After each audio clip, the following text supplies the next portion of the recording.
Advisory. Some episodes of the 1836 podcast are not intended for all audiences, due to details that might be considered disturbing. Listener and viewer discretion is advised. Hello everybody, I'm Nathan Rogers. And I'm Joe Batterton. And this is 1836.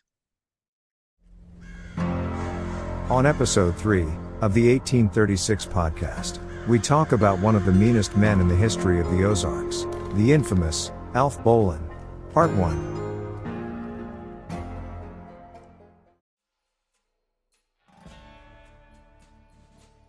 Various accounts exist regarding the life of Alf Bolin, even down to the spelling of his last name, such as Alfred Bolin, Boland, Bowling, and Bolden. His birth date and place of birth are also questionable, with some sources indicating a birth in the winter of 1842 in southwest Missouri, while others claim Tennessee. His childhood also is shrouded with mystery. One narrative recounts his mother, Matilda Bolden, abandoning him at the age of 11. He eventually found refuge and was raised either by the Cloud family or the Billou family. Some believe that his father, who supported the South during the Civil War, was killed by Union soldiers, possibly motivating Bolin to later align with Confederate sympathizers.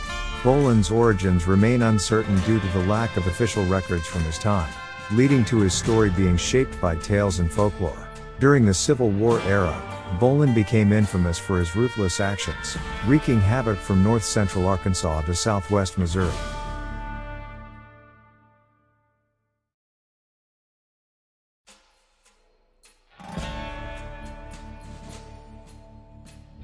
During the Civil War, Alf Bolin took advantage of the absence of men in the Ozarks to terrorize vulnerable communities, primarily consisting of women, children, and the elderly.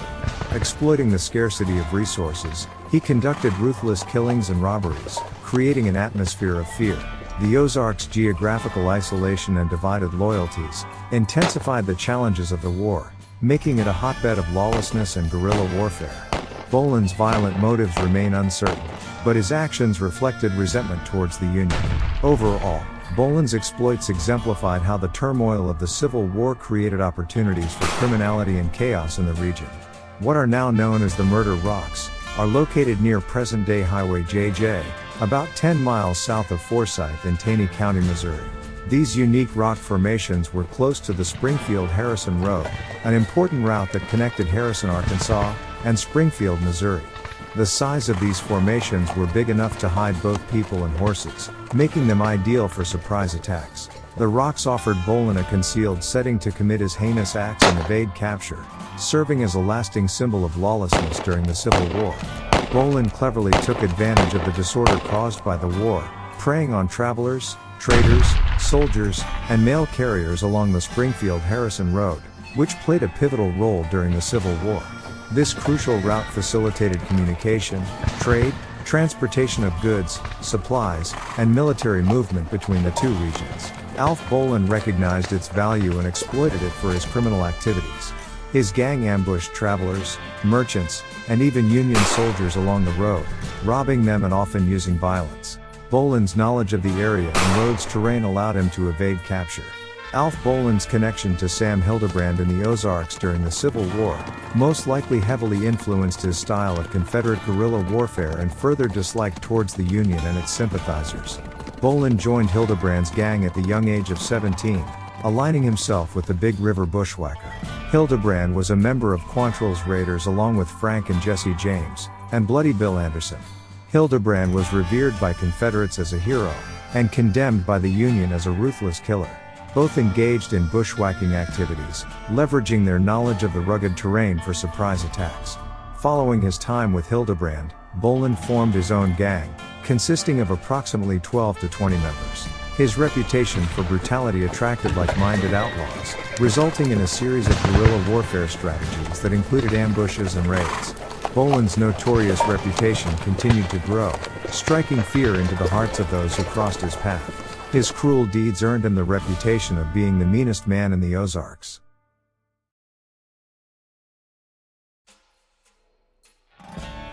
Bolin's criminal rampage through the Ozarks during the Civil War left a trail of violence and terror that echoed through the region. Various accounts claim Bolin killed anywhere from 8 to possibly over 40 people. The brass butt of a gun that allegedly belonged to Bolin had 41 hash marks carved into it, indicating the number of people he had killed with the gun. Among those etched into the grim narrative were innocent souls whose lives were tragically cut short by Bolin's actions. Bolin was credited for a series of murders, robberies, and attacks on travelers that spread fear throughout the region. The residents of this afflicted region existed in a perpetual state of dread, their daily lives overshadowed by terror. Fearing the incursions of both armies and outlaws, they concealed older boys, men, and even their livestock from prying eyes. There were many victims of Bolin's ruthless warfare. One dark evening, a U.S. mail carrier from Harrison to Forsyth was robbed by Bolin. Bolin took the mail pouch and the horse. The poor mail carrier spent the rest of the night, restless in fear of running into Bolin again. One was a 16-year-old boy, Dave Titsworth. He was shot in the chest by Bolin near the post office along Bear Creek. After he had shot the boy, some women asked him if he was not ashamed, killing such a young boy. He replied, "Get into the house and shut your mouths if you want to save your scalps. That makes 19 I've killed." Bolin rode away, as if nothing happened. The women then attended to the boy's wounds. Miraculously, he survived. Alf even returned to the Billu residence, one of the families that allegedly helped raise him. After Bolin threatened Mr. Billu, his wife got the best thing she could find to appease Alf: a big batch of maple sugar. Alf gulped it down, counted his bag of money, then stole their best saddle horse. These were a few of the lucky ones. Most of the people Alf ran into didn't live long. On Camp Creek he murdered James Johnson, the uncle of Wood Johnson, who was the presiding judge of Christian County. He killed Bob Edwards in Taney County, and at Murder Rocks, a place where many travelers were killed, he shot 2 Union soldiers in the back who were home on leave, and returning to their duties with the army. Another to fall to Bolin's wrath was 12-year-old boy, Bill Willis. Young Willis was carrying corn from a field near Roe Ark Creek to feed a horse. As the boy climbed the rail fence with the corn in his arms, Bolin shot him down. One of the saddest stories is of an elderly 80-year-old man by the name of Bud. Mr. Bud drove a yoke of oxen into Taney County to get a small amount of corn from someone on the White River. The corn was to be used for making bread for the women and children of his community. Mr. Bud got the load of corn and started back to his home. Just as he crossed the river, Bolin and his band halted him. They forced him to leave his wagon and wade back into the river. There, he was shot down and fell into the water, with his body being carried away by the current of the White River. On or about October 10, 1862, when he was about 20 years old, Bolin and 2 of his gang members were on the run from Union pursuers. They had a couple of horses and only one gun between them. Bolin galloped to the Cloud residence, the other family that allegedly helped raise him. Bolin and his 2 sidekicks rode up with hoods over their heads to mask their identity, and confronted Calvin Cloud. Calvin had just served 57 days in the war for the Union Army when Bolin found his way back home. The hooded figures demanded horses and guns. As the story goes, Cloud told them he had no weapons. "Calvin, you're lying. You got a good gun and I want it," said Bolin.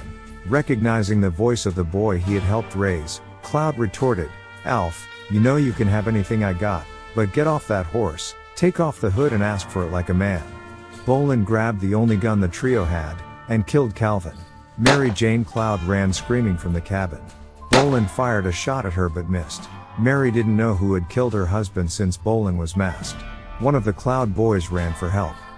But it was too late for Calvin. Mr. Cloud was dead. As Alf Bolin's reign of terror continued to grip the Ozarks, both Union and Confederate forces grew increasingly determined to put an end to his criminal activities. The toll he had taken on the region's communities prompted the Union to offer a substantial reward for his capture, ranging from $1,000 to $4,000, whether dead or alive. This bounty only fueled the urgency to bring Bolin to justice. This would likely take some time, because Bolin and his gang knew every hill, cave, and hiding place along the White River from Arkansas to Missouri. So, Alf Bolin, probably one of the most notorious outlaws that a lot of you Nobody haven't knows heard about, right? Haven't heard of until now. Actually, Joe, I think you're the person that I hadn't heard of until a couple years ago. You brought The him to my first attention. time I heard of him was when I was a kid, Silver Dollar City. Our friends out of Silver Dollar City have always been good about keeping local legends and historic names alive. And, it may not be representing those people exactly like they were, but out there when you're riding the train and you're going through the train ride and the robbers, the train robbery that happens out there, they do kind of a play on that. And it's Alf and Ralph Bolin, which there was no Ralph that I know of, but anyway, the name was curious to me, and I kind of started looking it up to see what that was all about. And then I heard about Murder Rocks. We lived in that area for a little while, and I took my daughter out there when she was just little. I was just kind of dragging her along with me, and it was on private property at the time, so I was probably trespassing. I'm sorry if you're watching this now, but we were respectful. But we went out and looked at this area, and a big grouping of rocks out there that supposedly this Alf Bolin and his gang would hide out and wait for these unsuspecting people coming north and south on that Harrison Springfield Road. So that was kind of my introduction to this guy. But nasty character, what little we know of him. Yeah, Silver Dollar City has a little fun with him, but I think you put it said earlier today, he's just dastardly, just a mean guy. In fact, he's been coined the meanest man in the Ozarks. In fact, this episode may have a few details in it that you might find disturbing, so listener and viewer discretion advised. We're going to show any pictures or do any reenactment? Maybe a few pictures. When I was doing some research over the weekend, I found newspaper articles from the New York Times from July 18th, 1862, and the Cincinnati Enquirer from April 15th, 1893. So he was pretty well known back then. Like we said, a lot of people nowadays are like, who's Alf Bolin? Well, let's talk about him. A lot of his origins are really a mystery. A lot of them is unknown. There's different variations and different versions, and who knows what is true. One version is even the spelling of his last name is Bolin, Bolund, Bowling, and people can't really decide what that was. Well, sometimes I think there's this small window of anything that's written about him is basically during the Civil War. So from 61 or 62 to when he died in 63, and he was only 21 years old, something like that. Supposedly 21. Yeah. And so when you get the name, similarities in the name, there was no proper way to write a lot of things, so a lot of times things were spelled out phonetically. Sometimes an N was mistaken for an R or whatever. So that's why I think you get those variations in the name. But it was still the same guy. Wasn't a whole lot of legal documents in Taney and Mary and Carroll and county Arkansas and Missouri back then, especially during the Civil War. So much things have been destroyed. And one story is he was abandoned by his mother when he was 11. Another story is his father was killed by Union troops, which made him anti-Union. Another story is he was raised by the Cloud family and the Lou family. I think I've read all those variations of that. The one thing that we do know is that when he shows up in historical record, he's dastardly. He's about, you don't get to use that word very often, but this man was bad news. I mean, he just, from what it sounds like, he just killed kind of indiscriminately. And and that leads you to another thing. He was robbing people, and people like to talk about lost treasures, saying, well, there was no banks and that he robbed a lot of people, and so he's probably got little treasures buried all over the place. I buy that in one sense, and another part of me goes, well, this was during the Civil War. There wasn't a whole lot of money. People in this area were just dirt poor and just basically trying to survive, because the men were at war. There was nobody to really plant crops, and it was just a subsistence living. So I don't know how much treasure there might be actually out there, but you never know. Everybody loves a good treasure story. Yeah, so we hung out at Murder Rocks, which was alongside the Springfield Harrison Road, went from Harrison, Arkansas to Springfield, Missouri. He was a bushwhacker, and for those that don't know, a bushwhacker is basically a pro-Confederate outlaw. He wasn't in the army or anything like that, but he was an outlaw, and he sided. They're troublemakers. Their job was to go around and steal and pillage and try to make it as difficult, on the Union troops being able to get supplies that they could. And the opposite of that would be a jayhawker, which they're mainly up around Kansas, some in Missouri. But, if the Union had some outlaws that did the same thing, they were called jayhawkers. So there's your lesson between a bushwhacker and a jayhawker. But this Springfield Harrison Road, people traveled. Basically Highway 65. Yeah, Highway 65. Roughly. I mean, it was off a little bit. Murder Rocks, I believe, probably about 7 miles south of Kirbyville. I think they're on Highway JJ. Yeah, Kirbyville's between. If you're not familiar with the area, it's kind of between Branson and Forsyth in that area. There's a golf course out there now called Murder Rocks, which I don't think the actual Murder Rocks is on the golf course. I think it's still. I don't know if it's still in private hands. I know they were talking about making a park there where people could actually park legally and go up there and actually see this area. But it's kind of about halfway between the Branson area and the Arkansas state line.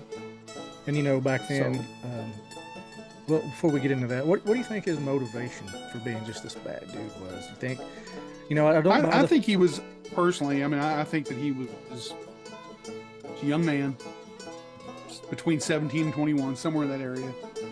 This war broke out. He jumps in there, whether he was the one who organized it or if he just jumped off from some other group that was organized. Starts, being this marauder who's going around bushwhacking and stealing and robbing people. And I think things, just the power of that, and there was no law around and nobody to really call him on it. I think it just got out of hand. And he just, I don't know. If he killed as many people as they say he did, I mean, it technically puts him as what we would call a serial killer. Yeah, could be the first documented serial killer in the Ozarks. In the Ozarks, yeah. We'd have to really dig and look at that, but yeah, that's I don't know. There could be a lot of things going on there, but I think that's a lot of it. I mean, obviously, people who steal. We still have those today. We've always had them, since the beginning of time. And I think when you get wartime going on, and then you get an isolated area like what we live in here in the Ozarks, it was a, and I say it all over and over, and I hate to sound just overly dramatic about it, but this was a bad area to be in. You were isolated. It was hard to get in and out of, and then you had groups like Alf Bolin's guys. You had Quantrill and Bloody Bill Anderson and all those kind of bushwhacker raider kind of guys they just had carte blanche to do what they wanted to do in this area, and the only people to call them on it is either going to be Confederate troops or federal troops, and sometimes they had bigger fish to fry than to worry about who's stealing from the local people. Yeah. So yeah, I don't buy there's a theory that he was such a bad person because his dad was killed by the Union troops, whatever. That timeline doesn't add up. And neither there's another one where some Union soldiers had beat his mom, so that doesn't add up either, especially if she abandoned him when he was 11. That makes good movies. Yeah. But I think he was just a messed up time. He bounced around from family to family. Living in this area was tough. This was, for the most part, was pretty neutral in the Civil War. We talked about that last time. But so regular people that lived here that was neutral, they had to worry about Union troops, they had to worry about federal troops, they had to worry about bushwhackers, some jayhawkers. Or jayhawkers if they were over, yeah. And just outlaws. There was no law here. So if you were an average person that was neutral, you probably just wanted to stay home and away from everybody. Well, and this will lead into another segment down the road. But even after the Civil War, there was really no law and order. Hence, groups like the Bald Knobbers, that developed their vigilance committee, a law and order group that was, just a bunch of guys getting together, kind of forming this loose posse to go, hey, we're not going to put up with this stuff that's going on out here, so somebody's got to do it. And then all of a sudden, they get a taste of that power, and you get a few bad people, bad apples that spoil the whole bunch, and then they turn into something that they didn't mean to be to start off with. It's probably the same thing that happened here. I just know that he was bad enough that at some point, the northern sympathizers and the southern sympathizers decided to kind of join forces here to get rid of this guy, and we'll lead into that in a minute. But yeah, I really don't know what how do you get into the mind of that person? We've both worked in law enforcement for many years, and how many times you've seen that over and over down the road. You see somebody that there's really no reason. I mean, they sometimes they come from a good family. Sometimes they've had a good upbringing, and there doesn't seem to be anything or any reason why they should turn to that lifestyle, but they do. And then you've seen it where it gets out of hand too, where they just get with the wrong people, and it just escalates and goes on and on.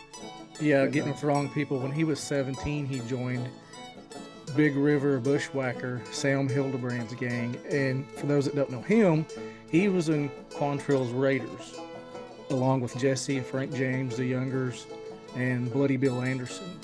And so he joined, he was a part of that group when he was 17 years old. He hadn't been in the Army. I think part of him was like, if I'm going to run with these guys, I'm going to have to fit in and prove myself. And so he just went on a reign of terror, and for no reason was just killing people, robbing people. And what do you got to do to prove yourself to a guy named Bloody Bill Anderson? Yeah. I mean, that's he's got to be a bad dude just for the name that he carried around. So yeah, it's bad times creates both sides of it. It creates wonderful heroes, and it creates really bad villains. So he rode with them for about 2 years before he started his own gang, and really took advantage of that Springfield-Harrison Road when they were shipping supplies up and down. There was communication going up and down. They were actually sending mail at that time from Harrison to Springfield. And there was in and out migration too. When things would get bad in a certain area, like in Arkansas, if things were getting bad there, I know for a fact that here in Marion County, there was several families that moved up to Nathan Boone's homestead up north of Springfield. It was I think it was kind of a safe haven. But a lot of our families in this county relocated up there. I've been up there. I've seen some of the graves, trace the lineage back to the families lived down here in Tomahawk. So I know there were people trying to get out of here, and then obviously after the war was over with, a lot of those folks came back. But in that out migration, that's a prime example of the type of people he preyed on. They would have all their belongings with them, and they'd be traveling from south to north, and they unsuspecting. I mean, if you don't live in that area, you probably don't know about quote unquote murder rocks, and may not even been called that at the time, So right, yeah, it's called murder rocks now because of him. Allegedly, he killed anywhere from 8 to 41 people. He had supposedly a gun that belonged to him. There's a brass butt on it, and there was 41 to 42 hash marks on it. Probably not. You don't think it was squirrels? Hunting. Probably not. But he spent most of his time in Taney County. But there was a lot of things that kept saying near the Arkansas line. So I feel very confident he crossed over into what is now Boone County, probably on down further to Marion County, because he knew every hill, holler, cave. He went up and down the White River several times. Yeah, and there's not a wall on the White River. Yeah. It divides Missouri from Arkansas. So that's why when we're doing these segments, a lot of times we'll cross over into Missouri talking about people like this, because they did come down into our area. They raided down in here. They camped down here. They hid.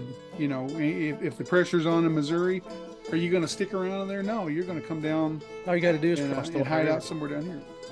Yeah, and the river was an easy way to get up and to get back and forth. Mm-hmm. So some of the So specific yeah, victims I came across, these are the ones that lived. There was a mail carrier from Harrison. He robbed and stole the mail, his horse, and everything, and pretty much left him out at night all alone just to mess with him. And the poor which guy says was, Arkansas to me, because if he was a mail carrier from Harrison, right. what would he be doing up in Missouri? He's carrying mail around Harrison, so Yeah. that puts him in Arkansas. In my book. Another was a 16-year-old boy at a post office near Bear Creek, which is also, down in Boone County, modern Boone County. His name was Dave Titsworth. Shot him in the chest for no reason in front of several. Well, ladies. there's another Bear Creek just north of Branson, so it could have been either one. Probably, Maybe. probably was that one. Mr. Billou, that supposedly one of the families that helped raise him. He robbed him and stole his horse, threatened to kill him, but he just stole his horse. And Mrs. Billou, I think, fed him something to appease him and make him happy and just get him to leave.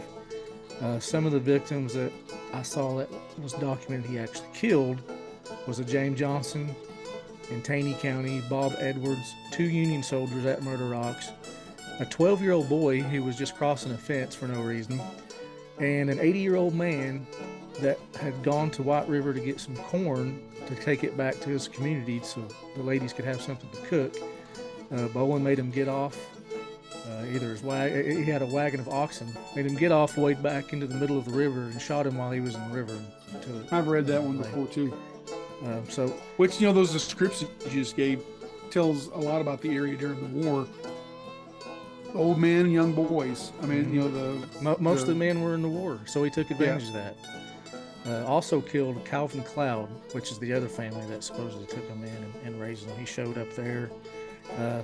Him and 2 of his boys, they only had 1 gun, and they rode there, and he told Calvin he wanted his gun, and he recognized his voice and more or less said, "I know it's you, get off the horse, take your mask off, and ask me like a man, and I'll let you borrow whatever." And instead, he decided to shoot him and take his gun anyway. Anyway, just a reputation of being a ruthless, outlaw, meanest man in the Ozarks. Yeah, we were talking the other day about movies and stuff that kind of pull that type of character, and movies like Cold Mountain. There's that same type of villain in there. Ride with the Devil. I know there's a character in there that, in my mind, it just reminds me of what he would have been like, and just that young, kind of cocky, thinks he's above everything. There's no law to tell him what to do, and by golly, he's just going to show everybody, what it's all about, and he's just going to do what he wants to do. And he did for a while. And you mentioned it earlier. This guy was so bad. This is the middle of the Civil War. The Union, and the Confederates joined together during the war to both take this guy out. They had a pretty elaborate plan. On the next episode of the 1836 podcast, we continue talking about the infamous Alf Bolin, what led to his demise, his hidden treasures, and his ghostly apparitions. Join us next week for part 2. Thank you to everyone who has tuned in to listen to this episode of the 1836 podcast. We hope you found it informative and engaging. If you enjoyed this episode, please consider liking and sharing it with your friends and family. Leaving a good rating and review on your preferred podcast platform would also help us reach a wider audience. Be sure to tune in next time for another episode, where we will continue to explore the roots and branches of Arkansas, and the fascinating history of the Ozarks.